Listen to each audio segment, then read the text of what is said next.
पार्वती की तपस्या, विषयक दृढ़ता, उनका पहले से भी उग्र तप, उससे त्रिलोक की का संतप्त होना तथा समस्त देवताओं के साथ ब्रह्मा और विष्णु का भगवान शिव के स्थान पर जाना।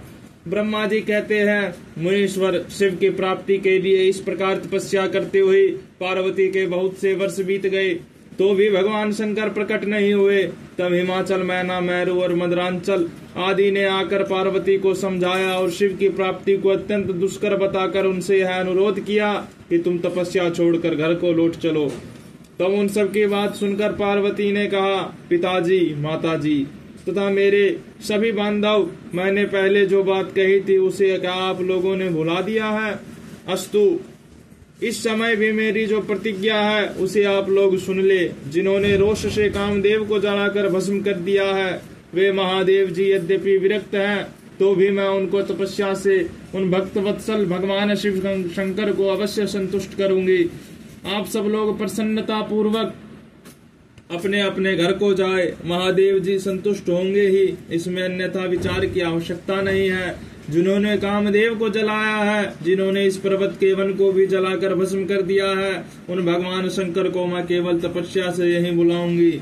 महाभागगण, आप यह जान ले कि महातपोबल से ही भगवान सदाशिव की सेवा सुलभ हो सकती है। यह मैं आप लोगों से सत्य सत्य कहती हूँ।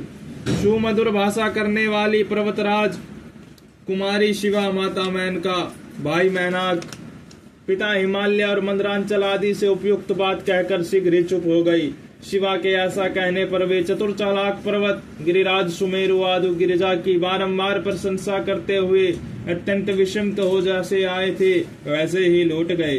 उन सब के चले जाने पर सखियों से घिरी हुई पार्वती मन में यथार्थ निश्चय करके पहले से भी अधिक उग्र तपस्या करने लगी। मुनि श्रेष्ठ, देवताओं, असुरों और मनुष्य और चराचर प्राणियों सहित समस्त लोकी उस महती तपस्या से संतप्त हो उठी।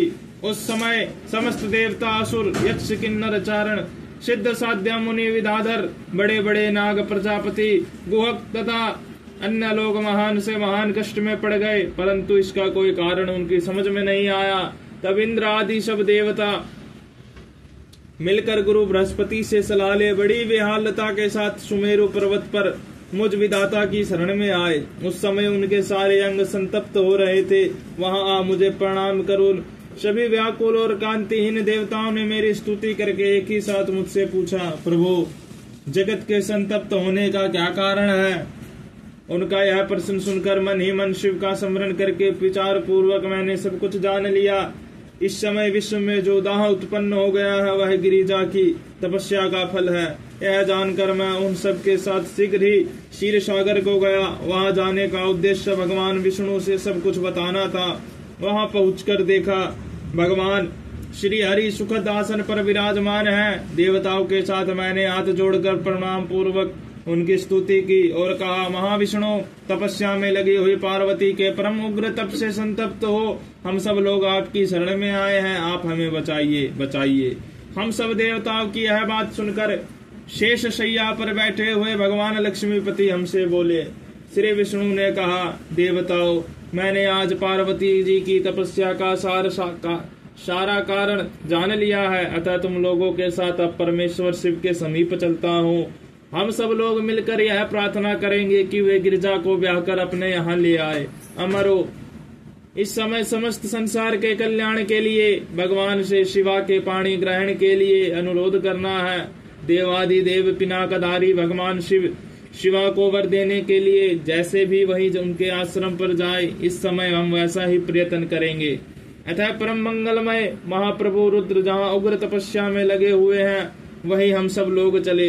भगवान विष्णु की यह बात सुनकर समस्त देवता आदि हठी, क्रोधी और जलाने के लिए उद्यत रहने वाले प्रलंककारी रुद्र से अत्यंत भयभीत हो बोले। देवताओं ने कहा, भगवान, जो महाभयंकर काल अग्नि के समान दीप्तिमान और भयानक नेत्रों से युक्त है, उन रोष भरे महाप्रभु रुद्र के पास हम लोग नहीं जा सकेंगे, क्योंकि जैसे पहले उन्होंने कुपित हो दुर्जय काम को भी जला दिया है, उसी प्रकार वे भी हमें भी दग्ध कर डालेंगे, इसमें संशय नहीं है। मुने इंद्र आदि देवताओं की बात सुनकर लक्ष्मीपति श्री हरि ने उन सबको सांत्वना देते हुए कहा। श्री हरि बोले, हे देवताओं, तुम सब लोग प्रेम और आदर के साथ मेरी बात सुनो।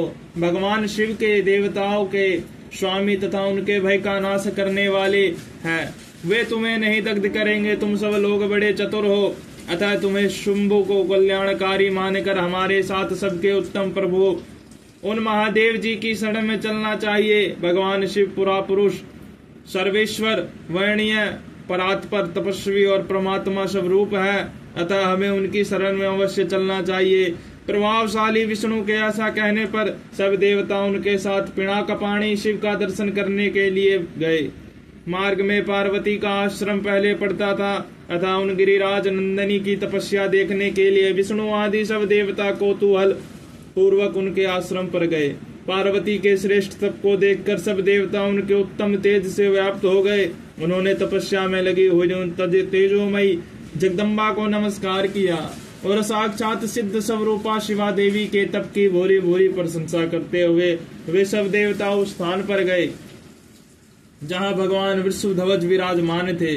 मुने, वहां पहुंचकर सब देवताओं ने पहले तुम्हें उनके पास भेजा और स्वयं वे मदन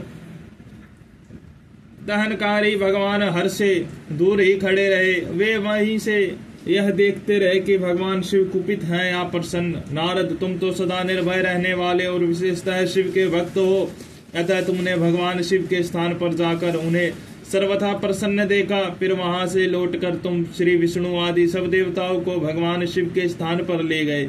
वहां पहुंचकर विष्णु आदि सब देवताओं ने देखा भक्त वत्सल भगवान शिव सुख पूर्वक प्रसन्न मुद्रा में बैठे हैं।